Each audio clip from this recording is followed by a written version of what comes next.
Si vous croyez que vos amis sont dignes de confiance, attendez d'entendre cette histoire. Ce thread raconte comment une jeune fille de 15 ans a été droguée, non pas par des inconnus, mais par son propre groupe d'amis. Une soirée normale, un simple verre d'eau, mais tout a basculé. Bienvenue sur cette chaîne, c'est Lukenzi, et c'est officiel, ceci est mon premier thread d'horreur. J'espère vraiment que ce format va vous plaire, et que vous allez être captivé par ces histoires, donc c'est parti.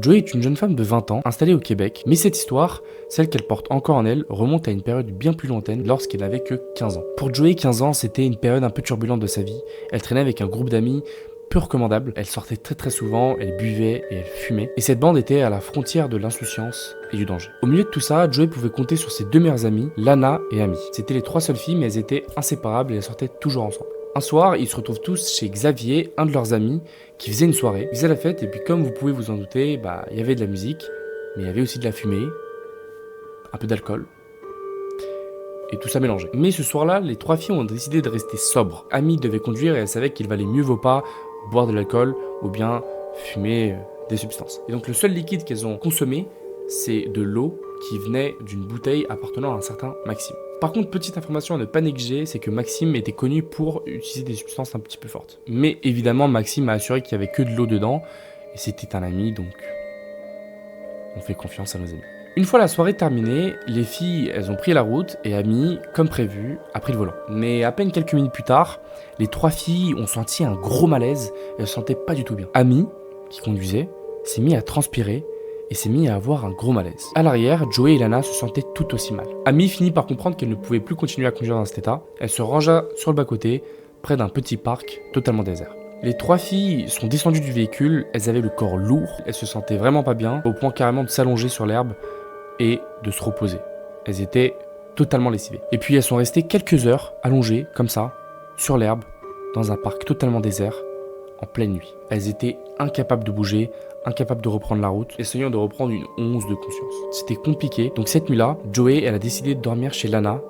La nuit fut très longue et elle fut pas du tout paisible. Le lendemain matin, Lana, elle décide de contacter Maxime parce qu'elle veut des explications. Elle lui explique la situation, mais Maxime nie tout. Il reste catégorique, il n'y avait que de l'eau dans sa bouteille. Les jours sont passés, elles ont essayé de tourner la page et se sont dit, bon, c'est peut-être une intoxication alimentaire, une indigestion, quelque chose qui est vraiment mal passé, mais un semi-doute s'est installé là. Quelque chose dans cette histoire restait profondément anormal. Quelques semaines plus tard, Lana, elle se retrouve dans un parc avec un ami qui s'appelle Charlot et qui faisait partie de ce groupe-là. Ils se sont assis sur l'herbe, ils discutaient et ils fumaient ensemble. Lana était très connue pour résister, mais pourtant au bout de 2 bouffées, elle a commencé à très mal se sentir et à avoir à nouveau un malaise. Sa tête a commencé à tourner, ses muscles sont devenus mous. Lana, elle pouvait plus tenir, elle a demandé à Charlot de la reconduire chez elle. Mais une fois arrivée chez elle, elle se souvient que d'une chose, elle a passé le seuil de la porte et blackout total. Lorsque Lana réouvrit les yeux, c'était déjà le matin et elle se sentait mal. Son esprit était vide, mais son corps portait un poids insoutenable. Et une seule image hantait son esprit, Charlot au-dessus d'elle. Et le reste, trou noir.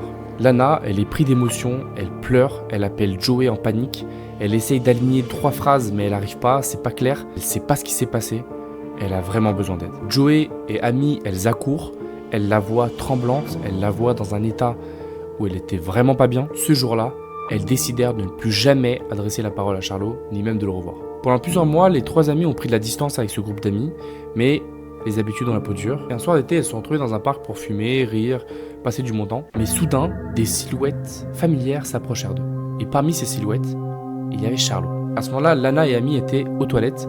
Et donc Joey s'est retrouvée seule sur le banc. Et c'est là où Charlot est apparu, avec un sourire prétentieux. Joey, elle a senti la tension et elle a envoyé tout de suite un message à Lana pour lui dire de ne pas sortir des toilettes parce que Charlot était là. Charlot s'est approché d'elle, il tenta de lui proposer un joint, mais elle refusa. Mais il insista et lui dit qu'il fallait qu'elle essaye, que ça serait bien. Joey, elle reste ferme, elle préfère tourner les talons et laisser aucune ouverture. Quelques minutes plus tard, Charlot part.